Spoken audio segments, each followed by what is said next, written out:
अस्सलाम वालेकुम दोस्तों, उम्मीद करता हूँ आप खैरियत से होंगे। हमारे चैनल में आपके खुश आमदीद। ये हमारा दोस्त आया बैठा है, ये अभी नकाब लगाए हुए है।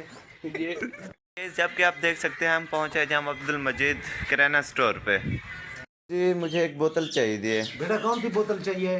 जी 2.25 लीटर वाली। 2.25 कोक में? जी हाँ कितने है। की है? ये 250 की है। 250 रुपए की है जी सर। जी, एक दे दो। एक बेटा, एक बोतल निकालो।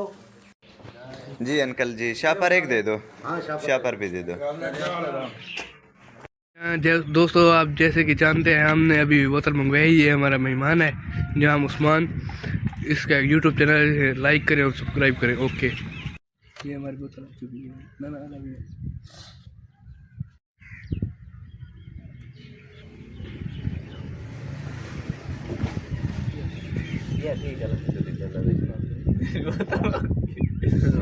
मैं खाली मुंह ला बैठी है क्या?